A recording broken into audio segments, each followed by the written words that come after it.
Blizz.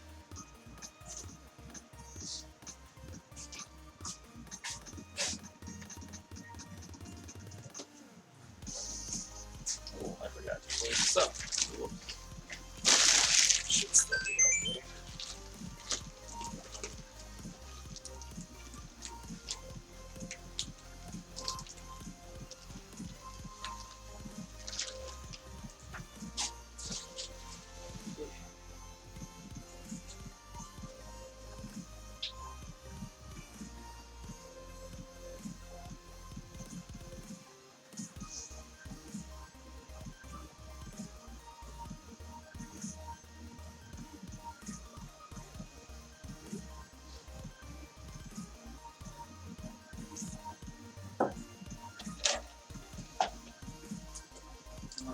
Okay, so this stuff should be good now.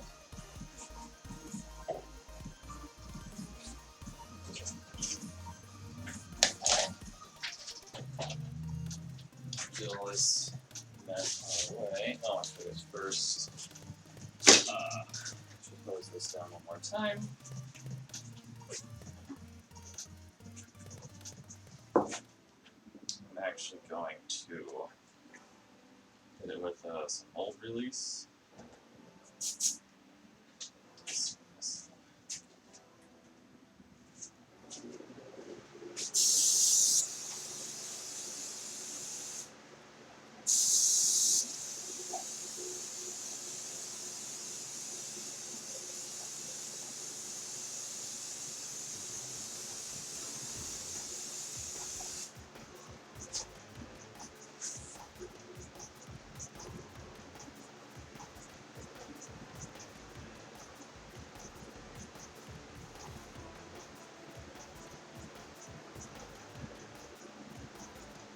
Really want to be breathing a whole lot of that in.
Oh, so close.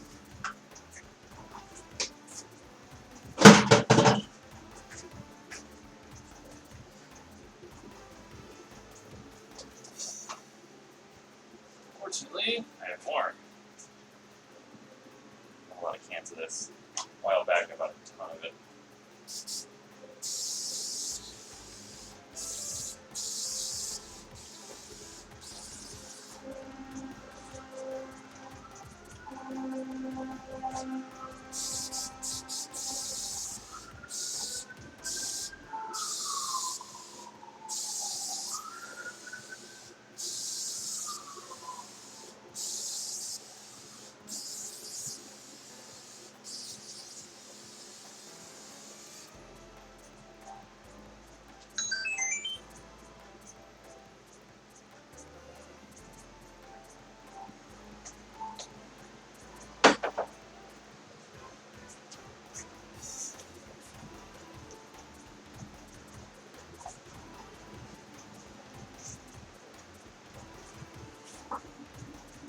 Yeah, I know Harrison likes using the hammered paints. I've seen him do that. Said he's had really good luck with having it peel out of the mold really easy that way. So that was interesting.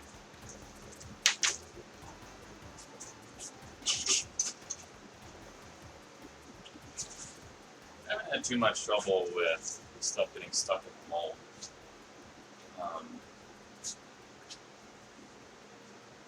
And yeah, the hammered stuff, you have to actually let it dry. Whereas the crystal clear, like, I don't even technically need to let it dry. I can start while it's wet. It really doesn't matter. Dry is better, but all it's going to affect is the finish because this is pure acrylic, so it won't matter at all.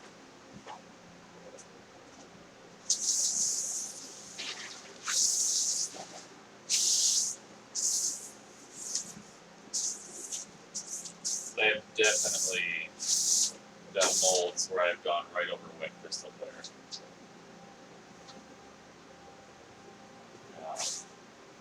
I ended up with like little funky looking spots in the mold because I went over literal like puddles of still wet crystal clear. No problem. Stuff like this. So what I did, which actually can work pretty darn well, is some people do this a couple of times. You go, then you do your couple layers of whatever sealer, crystal clear, or whatever. Let it dry. Then you do mold release. Then you do crystal clear again. And the idea there is that the mold release will be a barrier between the layers of crystal clear. So, kind of worst case, if the crystal clear still sticks to the epoxy stuff, it'll pop right out.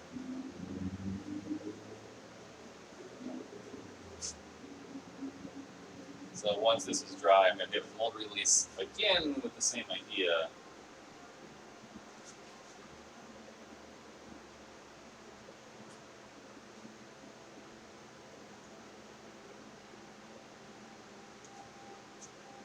While I get everything set up.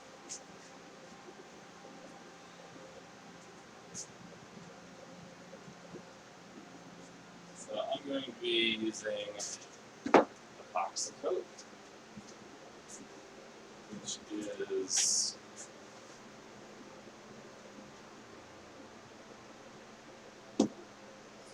5:1. 100 to 15 by weight. That's what I've got.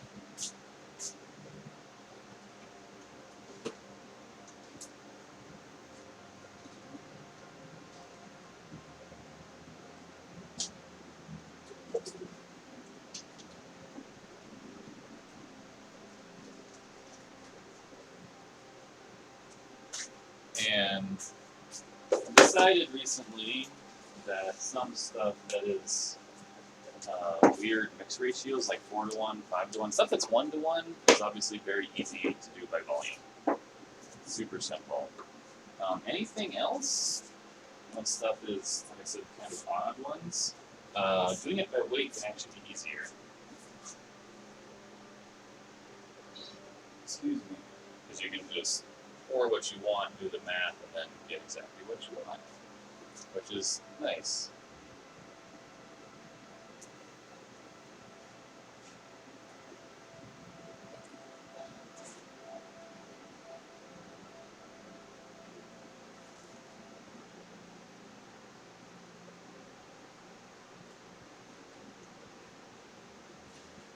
Got a fan going just on camera over here. Well, I think I have 3 fans going. Main one is 2 over here to help dry this guy out. I'll hit it with some more mold release again. Probably the greasy stuff I don't use for anything else.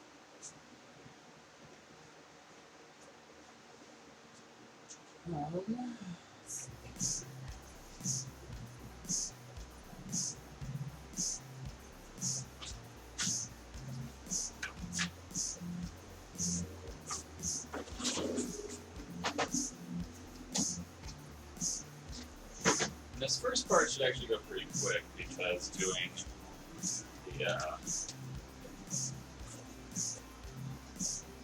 the gel coat is not terribly hard. No, when I want to do the gel coat, it has to sit usually about an hour.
Nice.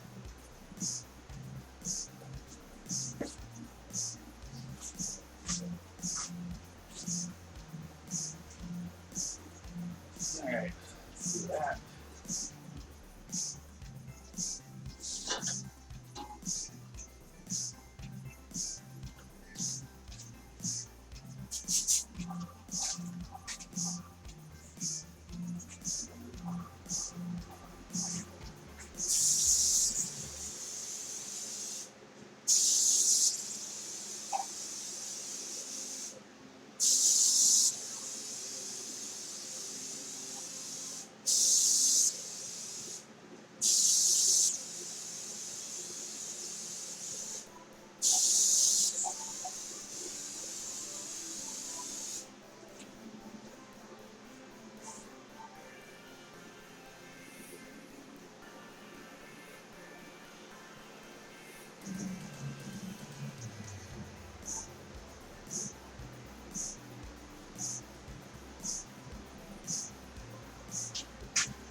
Last minute post that the things shifted a little bit. Everything looks good.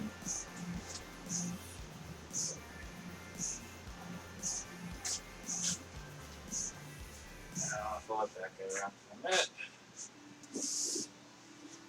Alright, so epoxy coat. I'll use that stuff. Coat gray.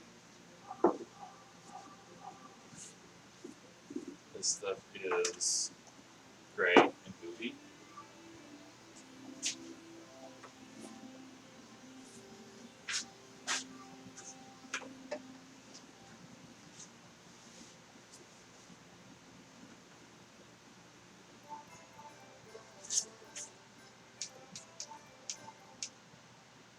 Okay, well, I think I'm doing this in kilograms. That's the only thing that's accurate anymore.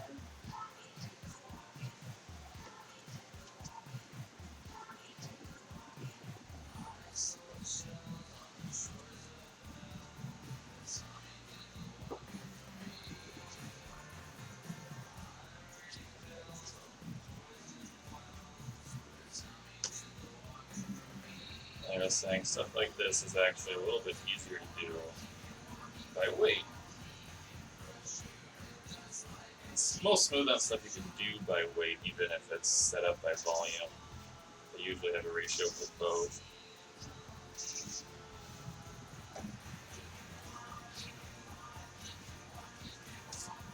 It's 166 times 0.15.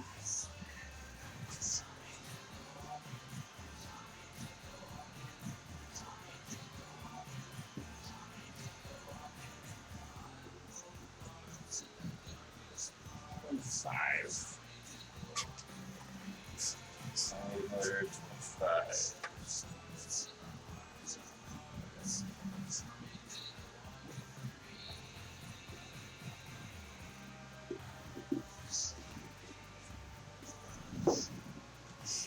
This is how Popsicle comes to hardener. These little tiny bottles.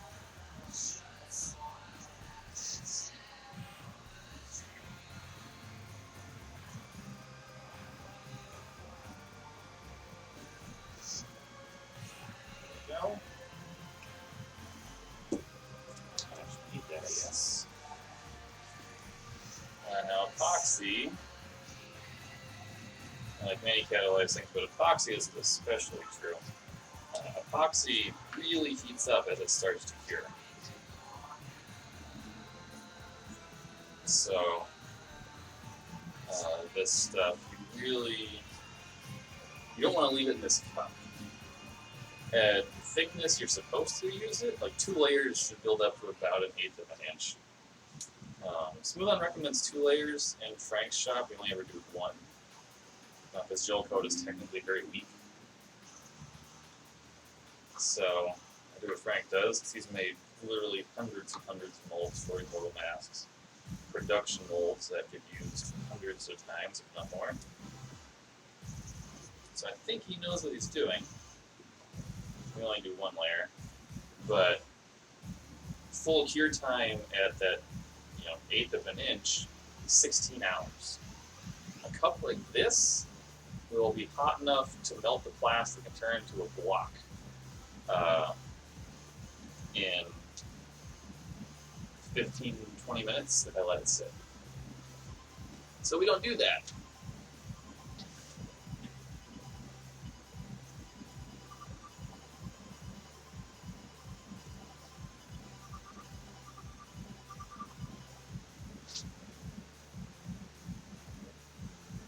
Get it all out of here right away and start spreading it out.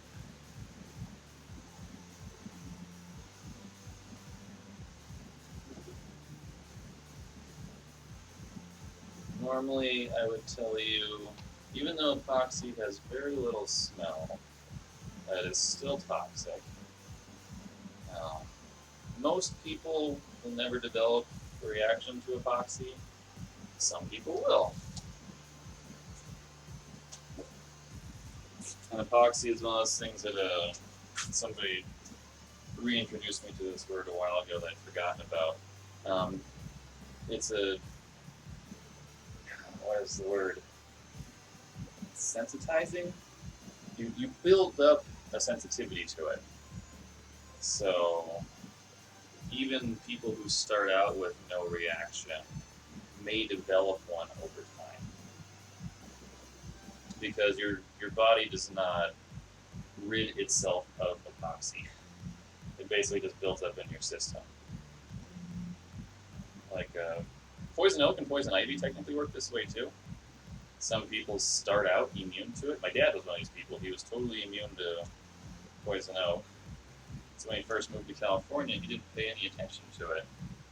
And after several years of running around in the dunes, sand dunes and stuff, being covered in poison oak, one day he came home with a horrific rash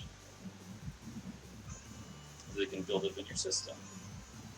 So OSHA estimates that roughly 5% of the population that is exposed to epoxy will develop an allergy to it, which is a smallish number, but not super small. And developing an allergy to epoxy is not fun. For some people, it's rashes. For other people, it can be basically asthma-like symptoms, shortness of breath, trouble breathing, swollen lungs, fun stuff like that. I already have asthma, so I figure I'm potentially more susceptible.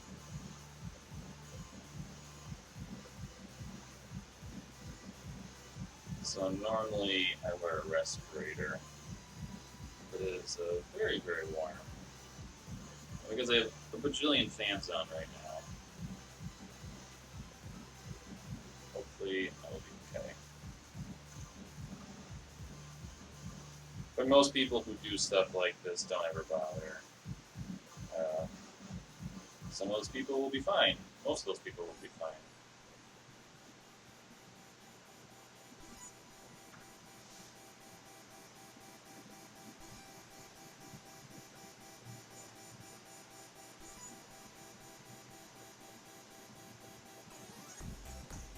I really like epoxy coat.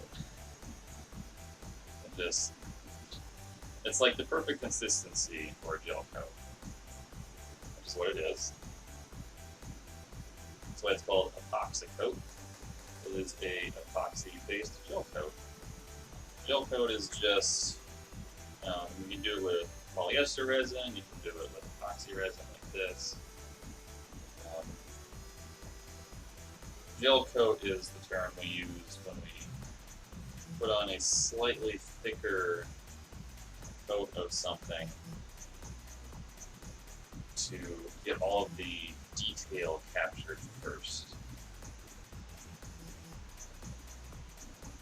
So it's not like with the mold like this. Gel coat is really not necessary. If I didn't have epoxy coat, I was not going to buy more for this. Yeah, that's what I was doing. That's going to be a pain, but the underneath here is going to be obnoxious. I made myself a challenge. Good job, me. I got like fiberglass in there. Good job.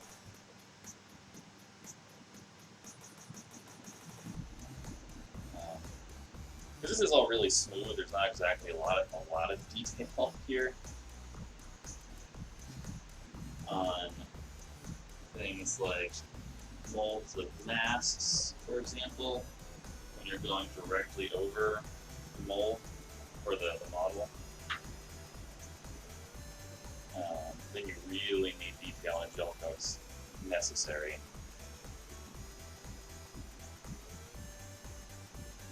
But for this sort of thing, you don't really need it. Previously,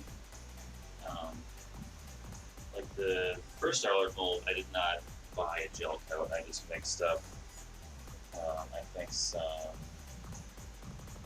filler into polyester resin, I think. I'm pretty sure Starlord is polyester resin. Might be epoxy. But I just mixed up a bunch of filler and did that. I mean, that's really all the gel coat is it's resin plus fillers. So you can make your own. I've also done plenty of molds like this with no gel, like literally no gel coat. Just straight resin, brush the layer on, let it get tacky, go straight from there to fiberglassing.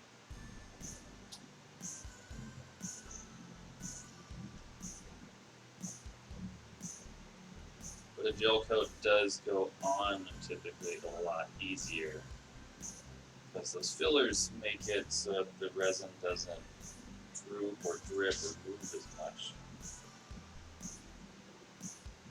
So it sticks in place nicely.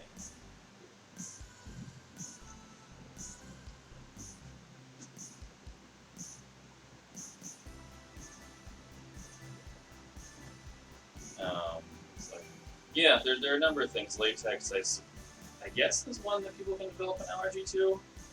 I was under the impression that some people simply are allergic to latex.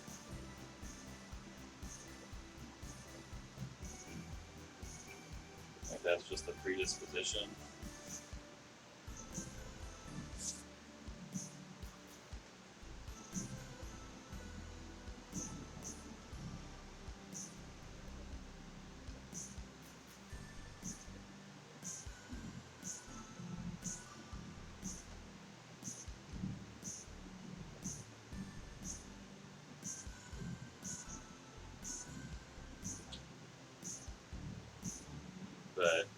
like anything you can develop an allergy to like that.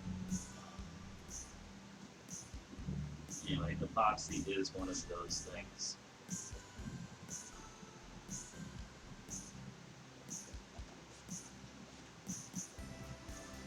So typically you want to limit your exposure.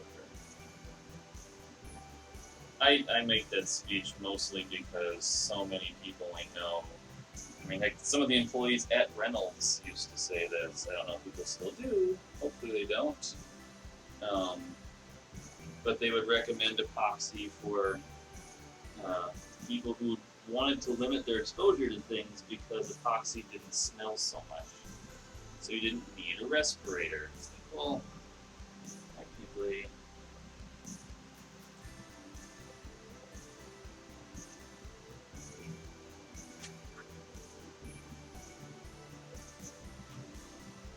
The other thing here is like polyester, typical fiberglass, has a horrible smell, and it's pretty clearly terrible for you. But the kind of damage that it does to you is mostly your respiratory system, and it's stuff you can heal from. So once you limit your exposure to polyester resin, you can recover from that. I'm sure there's a limit to that, like most things, but you can recover from it. Epoxy is the opposite. You may start out fine and develop an allergy over time. It's the opposite.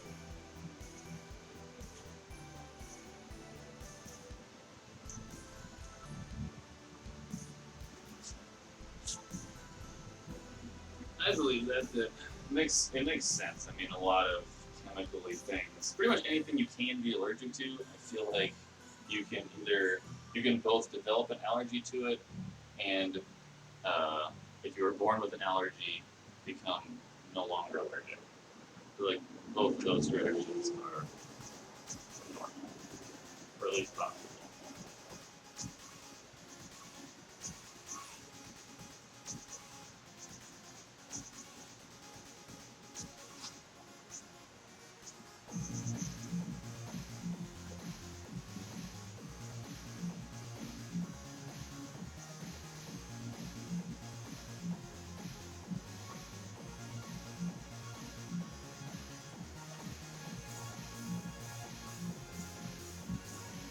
So again, because the gel coat is technically very weak, we don't want big puddles of it anywhere.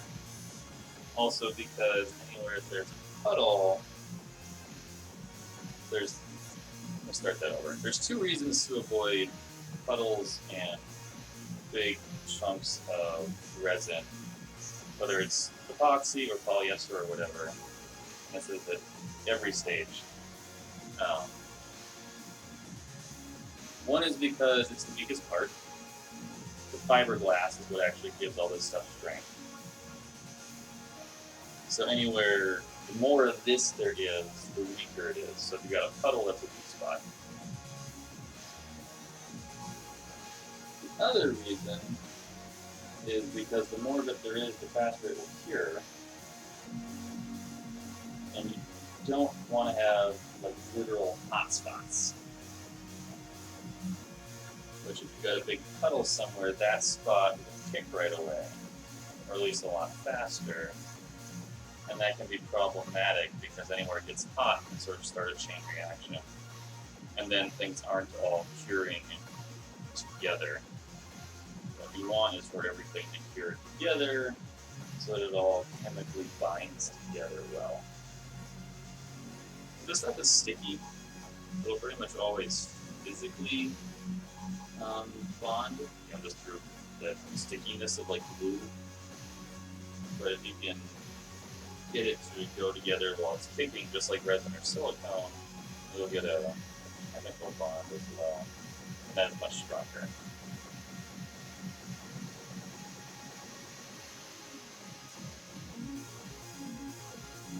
What I'm doing right now is trying to get this on here a bit more even. Just dump it on here. It's a little bit thinner at the back half than it is at the front.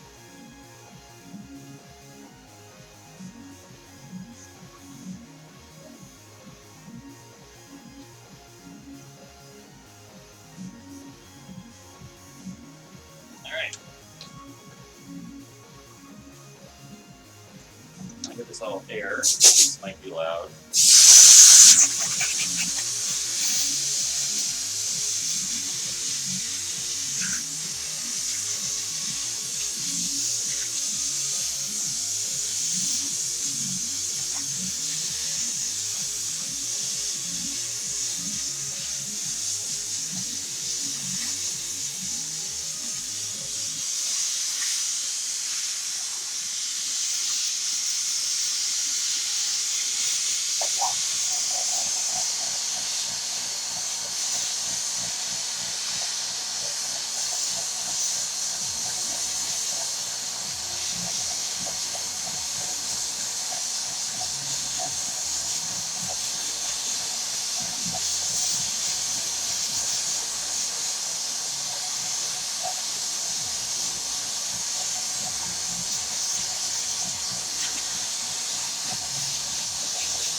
After the whole talk, I can actually smell it really strong today, so I'm going to suit up.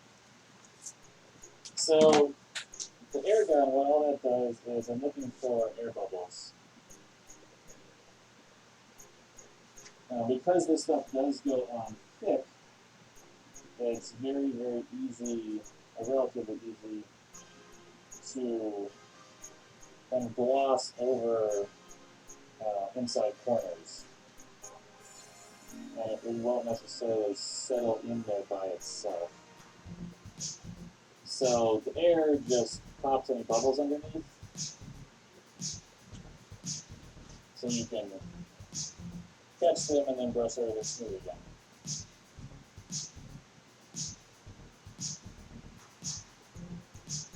Now I'm going to hit it with a hair dryer because that will heat it up a little bit, which will, one, sort of kickstart the reaction a little bit, but mostly what it does is it lowers the viscosity. So it'll flow a little bit better and smooth and more easier.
really big.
Alright.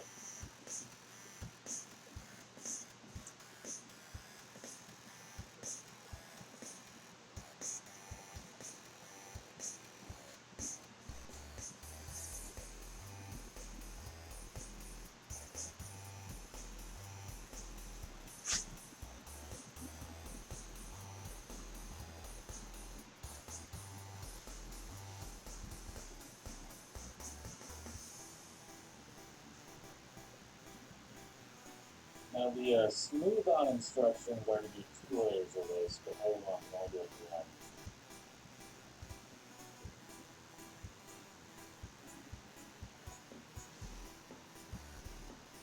For our purposes, 2 is totally unnecessary.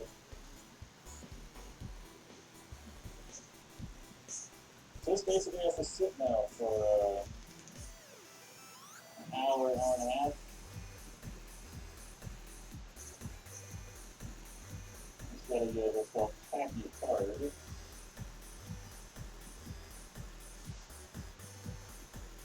Which is where it's wearing gloves that'll feel kind of sticky, but not move when you stick your finger in it.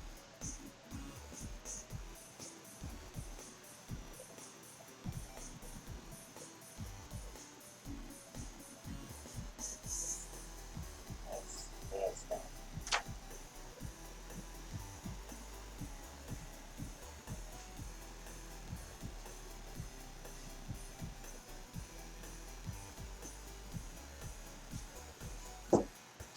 Alright.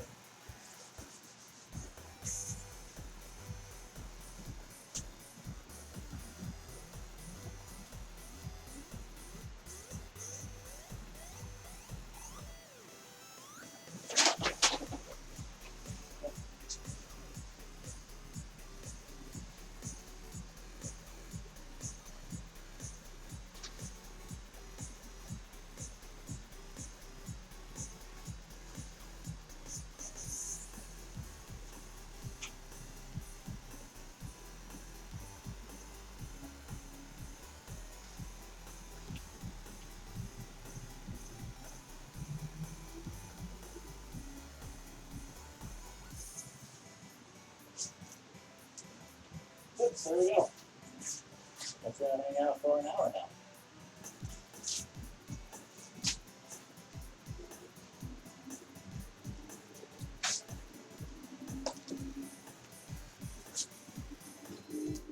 So there we go there.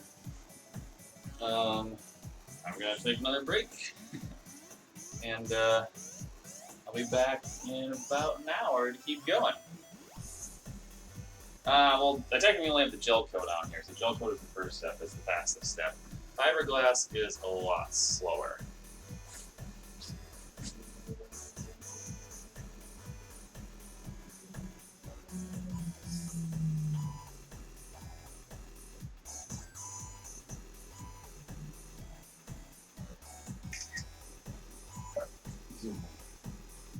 So, in an hour I can come back and then I can start fiberglassing. But this has to set up a bit more first. But once I can start fiberglass, I can go all the way through with all 3 or 4 layers, and it'll be done. So, I'll be back 10:30ish, somewhere in there. I'll check probably before that because it is really warm, so it might go faster. Alrighty, I'll see you guys then.